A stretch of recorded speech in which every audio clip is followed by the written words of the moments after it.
ఇలాంటి వాళ్ళని ఏమనాలి నాకైతే అర్థం కాదు. ఇప్పుడు అంటున్నారు మళ్ళీ అమరావతి కట్టలేమంట. నీలాంటి 1000 మంది కాదు సైకోలు ఎవడొచ్చినా అమరావతి ఆగదు.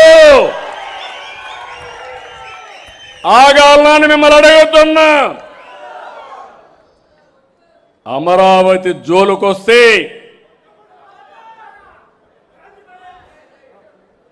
తమాషా ఆటలాడద్దండి. అంటే మీరు ఒకటి గుర్తుపెట్టుకోవాలి, ఇలాంటి వ్యక్తుల వల్ల కూడా ప్రమాదం ఉంటుంది. అధికారంలో ఉంటే విధ్వంసం చేశాడు, అపోజిషన్లో ఉంటే బెదిరిస్తున్నాడు. బెదిరించి ఎవరిని రానియకుండా నేను వస్తే మళ్ళా ఎంక్వైరీ చేస్తా, నిన్ను పట్టుకొస్తా. ఏంటి పట్టుకొచ్చేది? ఎక్కడికి పట్టుకొస్తా? కనీసం నేను ఎప్పుడైనా మీరు ఒకసారి చూడండి, నేను ఎప్పుడు కూడా న్యాయబద్ధమైన పాలన ఇస్తాను, ప్రజాస్వామ్యాన్ని కాపాడుతాను. అదే సమయంలో ప్రజల ఆస్తులకు భవిష్యత్తుకు ఇబ్బంది కలిగి వచ్చినప్పుడు నా ప్రాణాన్ని కూడా లెక్క చేయకుండా పోరాడాను. ఆ విషయం మీరు గుర్తుపెట్టుకోవాలి. తీవ్రవాదుల సమస్య 30 ఏళ్లకు మెరుపు నేను ఆ రోజు పోరాడాను. ఎందుకు పోరాడాను? నాకేం వాళ్ళతో ఆస్తుల తగరాదా ఉందా? కాదు. మీ సిద్ధాంతం కరెక్ట్ కాదు, ఇది శాస్త్రంగా నిలబడదు, దీనివల్ల ప్రజలకు ఇబ్బంది వస్తుందని ఆ రోజు దాని మీద పోరాడితే వెంకటేశ్వర స్వామికి బట్టలు ఇవ్వడానికి, పట్టు వస్త్రాలు ఇవ్వడానికి పోతా ఉంటే 23 క్లేమోర్ మైన్స్ నా మీద బ్లాస్ట్ చేశారు. సాక్షాత్తు వెంకటేశ్వర స్వామి దిగొచ్చి నాకు ప్రాణభిక్ష పెట్టాడు తప్ప ఇంకోటి కాదని కూడా మీకు తెలియజేస్తున్నా. రాయలసీమలో ముఠాలు అనాగరికంగా చంపుకునేవాళ్ళు నియంత్రణ చేశాను. హైదరాబాద్ కానీ రాష్ట్రంలో అక్కడక్కడ మత విద్వేషాలు, దాన్ని కూడా కట్టడి చేశా. ఊరికొక రౌడీ, ఒకప్పుడు ఆ రౌడీజాన్ని కంట్రోల్ చేశా. ఇప్పుడు మీరు చూస్తే గంజాయి బ్యాచ్ వచ్చింది, బ్లేడ్ బ్యాచ్ వచ్చింది. ప్రతి ఒక్కరు రౌడీజం మాట్లాడితే నన్ను లేపేస్తా ఉంటారు. అంత ఈజీగా ఉన్నామా? ఏంటి వితండవాదం? ఏంటి సైకో ప్రవర్తన? ఎవరైనా మాట్లాడితే వాళ్ళ మీద విరుచుకుపడిపోయి దాడులు చేస్తారు. ఏమీ అనకుండా ఒక పేపర్ మీద ఇంత రాద్ధాంతం చేస్తున్నావే. నీ పేపర్ కానీ మీ నాయకులు కానీ ఆడబిడ్డల్ని ఎంత వేధించారు, ఎంత మానసికంగా దెబ్బతీశారు, సమాధానం చెప్పే పరిస్థితి ఈ సైకో పార్టీకి ఉందని మిమ్మల్ని అడుగుతున్నా.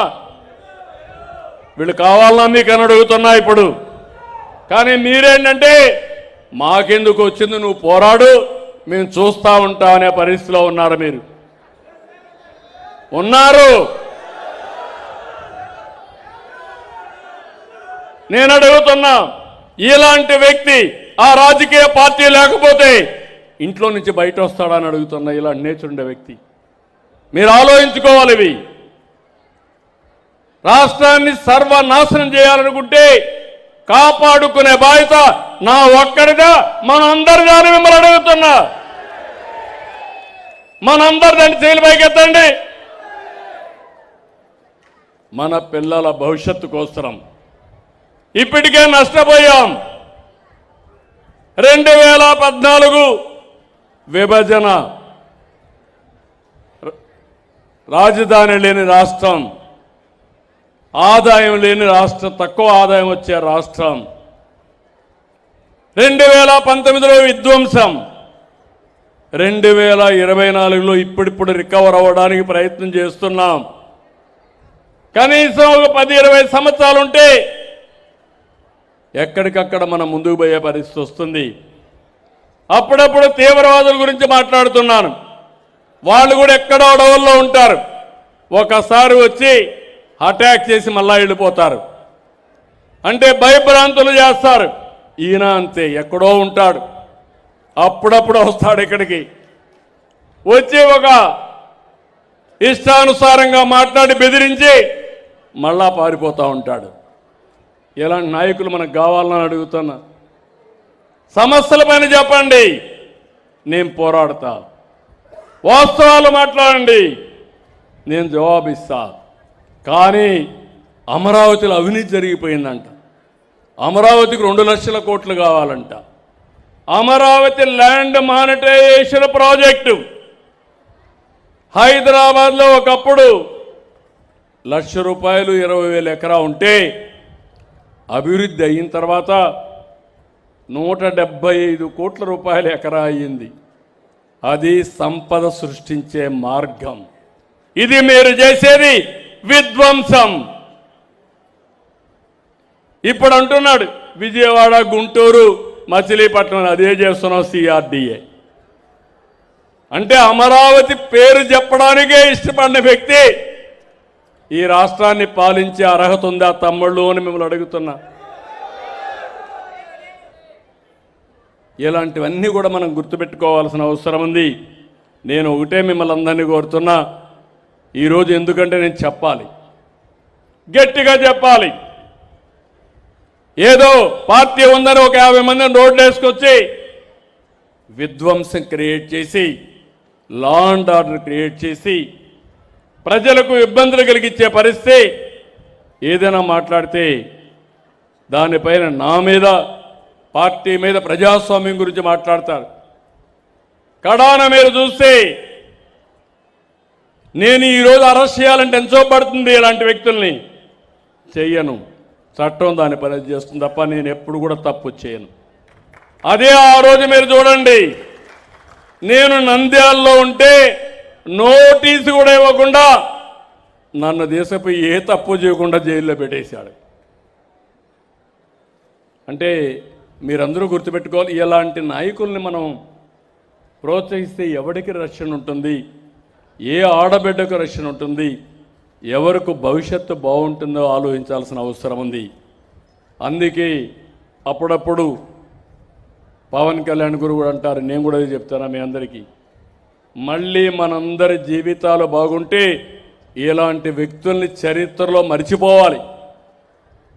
ఇలాంటి వ్యక్తుల వల్ల మనకు లాభం లేదు, యామారితే మనకు చాలా నష్టం వస్తుందని చెప్పి కూడా నేను మీకు తెలియజేస్తున్నా. ఇక్కడికి వచ్చినప్పుడు నేను ఒకటే హామీ ఇస్తున్నా, ఈ సభ ద్వారా ఈ ప్రభుత్వం అన్ని విధాల ప్రయత్నం చేస్తాం, సర్వశక్తులు ఒడతాం.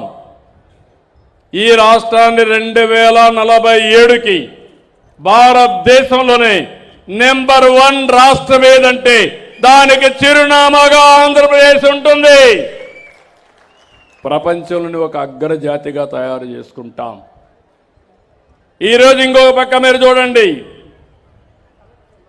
యుద్ధాలు ప్రపంచం మొత్తం కూడా ఏ విధంగా అమెరికా, ఇజ్రాయెల్, ఇరాన్ ఈ యుద్ధంతో మన జీవితాలు కూడా ఇబ్బంది పడే పరిస్థితి వస్తున్నాయి. గ్యాస్ అందుబాటులో లేదు, LPG ఇబ్బందులు ఉన్నాయి. మనం పండించిన పంటలకు గిట్టుబాటు ధర లేకుండా ఎక్కడికక్కడ సప్లై చైన్ అంటే ఎగుమతులు దిగుమతులు ఇబ్బందులు కలిగే పరిస్థితి వస్తూ ఉంది. ఇలాంటి ఇబ్బందులు ఉండే సమయంలో తట్టుకునే వ్యవస్థను క్రియేట్ చేసుకోకపోతే ఇంకా నష్టపోతాం. ఆ విషయం కూడా మీరు గుర్తుపెట్టుకోవాల్సిన అవసరం ఉంది. ఈరోజు ప్రపంచంలో జరిగే యుద్ధాలు మన చేతుల్లో లేవు.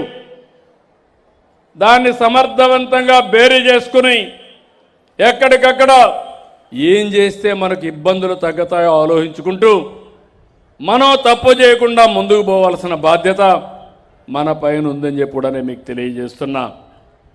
ఇక్కడికి వచ్చినప్పుడు మీరు ఒకసారి చూస్తే నేను ఇంత మునిపే చెప్పా,